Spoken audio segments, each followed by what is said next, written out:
Paving Missouri's future, plans for a new sales tax to pay for state roads. A controversial candidate for a top MU job opens up to the public.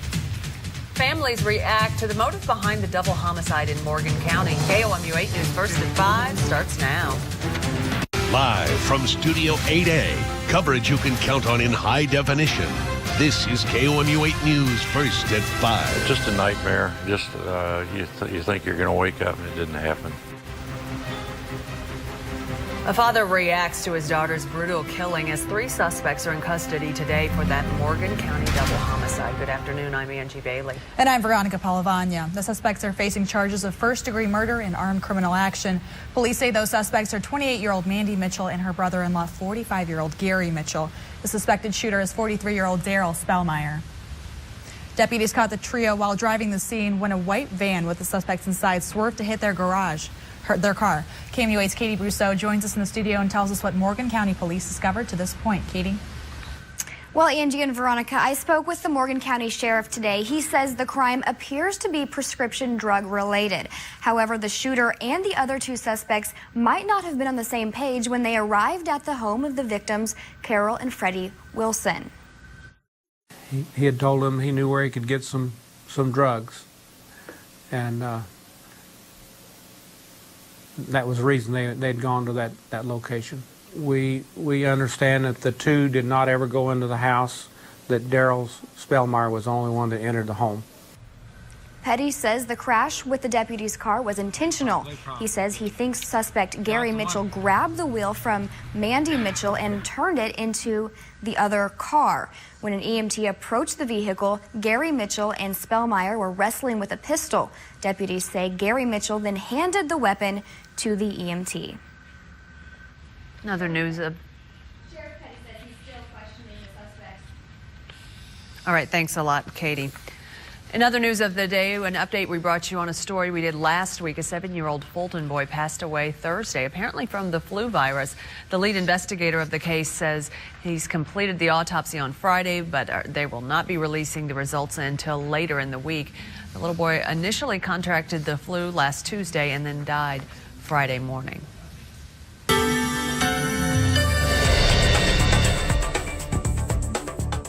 February, we expect to see temperatures topping out right around 41 degrees, but man, it was a nice afternoon here for mid-Missouri. Most of us still into the 50s, if not even into the middle and upper 50s. Lake of the Ozarks right now still at 57 at this time. That's because we just got a ton of sun out there across mid-Missouri today. Really clear skies, but that's a bit of a change. We are expecting to see those clear skies change just a little bit heading into your Wednesday night. Now, we do have a new weather system on the horizon, looking like it's going to be giving us a good chance of rain shower activity heading into your Thursday. However, today was so nice, we thought we'd do it twice, looking very, very similar overall as far as your forecast is concerned.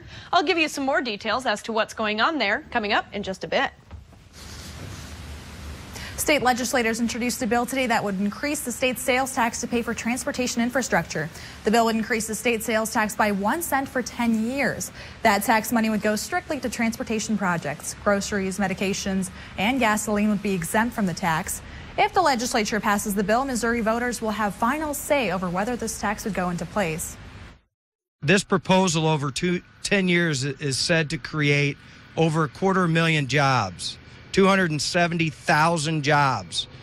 So when we add any burden to them, we can say, oh, you're just paying your fair share. But the thing is, they're taking out of nothing. There is no money left over. If the tax goes to voters, that ballot is tentatively planned for November 2014. MoDOT is also in Columbia today, holding a forum to discuss how to spend that extra revenue from the proposed sales tax increase. KOMU 8's Brian Bonds is live on the MU campus with his first local report on what the forum may hear. Brian? MoDOT's public forum here at the Reynolds Alumni Center starts tonight at 6. Now, the meeting is part of MoDOT's On the Move initiative. The organization is holding 16 different listening sessions across the state. The first one is here tonight in Columbia. Now, at these sessions, MoDOT plans to develop highway spending priorities and generate voter approval of a temporary 1 cent sales tax increase to fund highway construction. We do have means of an online presence with websites and with Facebook and Twitter that as many folks that we can to hear from. Our listening sessions that we're setting up are really going to help us bring people in and bring them around a round table and tell them this is your transportation system. Now, if you can't make it out to tonight's listening session, there are 15 more opportunities around the state, or go to KOMU.com and express your opinion on the website. Brian, reporting live in Columbia, Brian Bondis, KOMU 8 News. All right, thanks, Brian. Well, 7 are in custody after SWAT teams served 4 warrants in Cole County today. The search warrants were part of an ongoing investigation by the Mustang Drug Task Force. The SWAT team took the 7 people to the Cole County Jail, where they are now waiting for charges. The charges include possession with intent to distribute marijuana, possession with intent to distribute meth, possession of drug paraphernalia, and a couple of the subjects also had active warrants. Former Guantanamo Bay Army psychologist and controversial MU administrative candidate, both on campus today. Larry James held a public forum to answer questions about his prior employment and qualifications for executive director at MU's College of Education. Let's go live to Nick Chabaria, who is on the MU campus. Nick? That's right. I'm here at the MU Alumni Center, and these seats behind me are empty now, but about 30 minutes ago was standing room only as Division Executive Director candidate Larry James addressed faculty, students, and community members. People gathered to hear James's prepared presentation, as well as ask him questions about his qualifications for the vacant position in the College of Education. According to the College of Education, open forums are a normal process in the hiring of new faculty, but today was different because of the controversy surrounding James's prior job as an Army psychiatrist at Guantanamo Bay. Many of the questions from the community focused about this issue. But all of these enhanced interrogation methods were approved by the then Attorney General, actually 2 Republican Attorney Generals in a row. The College of Education says they will have a decision on the hiring by the beginning of March. Live in Columbia, Nick Chabaria, KOMU 8 News. And today there are 5 polling places open for the special election in Columbia for the 5th Ward seat. But not everyone supports the special election. Boone County Clerk Wendy Noren says the small elections cost taxpayers money to run, and they're normally low voter turnout elections. She says she's tried to limit the number of elections per year, but says the state legislature won't support it. You know, in this state, we have, you know, there's some compulsion to have elections every 8 to 12 weeks. So, you know, I've tried for several years to have the elections consolidated, but it seems the legislature goes the other way. Noren says she did consolidate the number of polling sites today. So stick with KOMU this evening for the results on that 5th Ward council race in Columbia. The president offers a budget cut compromise. And the U.S. is getting involved in a $5 billion lawsuit. KOMU8's Christine Roto is here with your look around the nation. Christine? President Obama called on lawmakers to pass a package of limited spending cuts. The cuts would stop the automatic across-the-board reductions that would take place on March 1st. Obama is asking for the quick decision because he believes the automatic cuts would cost thousands of jobs. A leaked Justice Department memo says it's legal for the U.S. government to target and kill Americans abroad. The memo gives the rationale behind the Obama administration's use of drone strikes, saying it is lawful to target terrorists linked to U.S. citizens if they pose an imminent threat of violent attack against other Americans.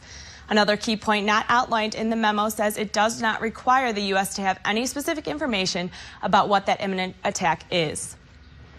The U.S. Justice Department has filed a multi-billion-dollar lawsuit against a financial debt rating service.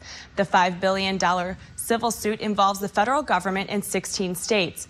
It alleges the rating agency Standard & Poor's inflated ratings on risky mortgage bonds in 2007 in order to increase its fees, market share, and profit. The S&P is denying any wrongdoing. And that's your first look at news from around the nation. Well, authorities in 2 coastal provinces in Belgium declared an emergency after a major storm hit there early this morning. Even though victims said the storm blew through in minutes, strong winds collapsed buildings and damaged roofs. Emergency responders are saying some of that damage was from tornadoes. One firefighter said he thought a tornado was on the ground for about 300 yards. Italian police have uncovered some possible corruption in Pompeii. The investigation started after the government declared an emergency at the historical archaeological site. Officers have arrested a former restorer and are continuing to investigate 5 others. They are accused of giving irregular contracts to a restoration services company, and they're charged with overcharging for their work. British Prime Minister David Cameron voiced his support to legalize gay marriage. 2 hours before the vote in Parliament, Cameron said same-sex marriage will strengthen both the country and the institution of marriage as a whole. The legislation still has several steps, though, before becoming law. More breakthroughs in the fight against cancer. How scientists think they can turn off cancer. Coming up in Your Health. And sun tanning may actually be good for you. Coming up, why UV rays may help keep part of you healthy. And we'll lose daytime heat pretty quickly tonight under clear skies, but we have mild temperatures still in your forecast, and we'll talk about your very next chance of rain. That's all coming up right after the break. Here's a live look over Sedalia. Look how much more light we have out there, folks. Just over the last few weeks, it's 5:09. This is KOMU 8 News First at 5. Coverage you can count on.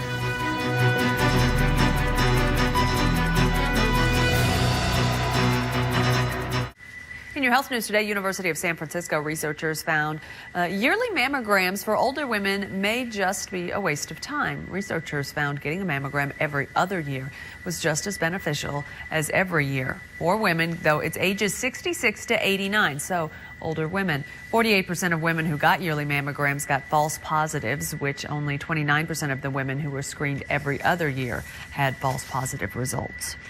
Medical researchers in Japan say they found a gene linked to various forms of cancer.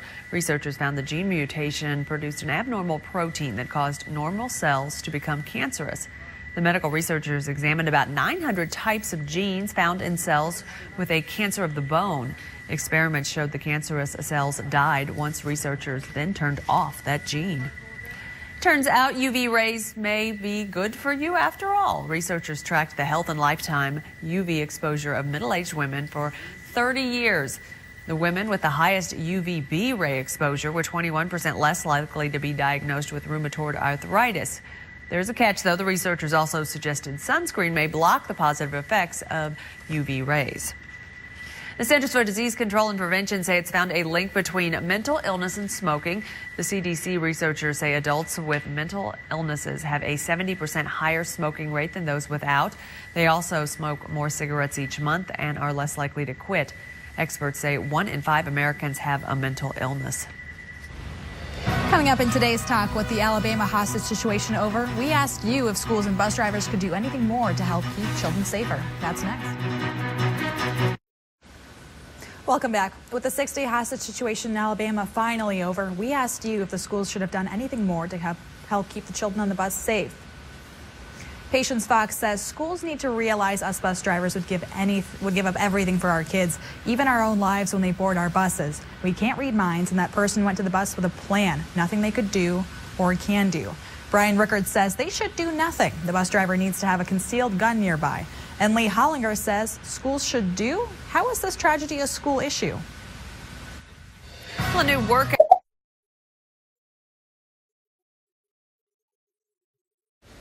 Well, MoDOT and the state of Missouri want to implement a new 1-cent sales tax to help pay for future work on Missouri roads.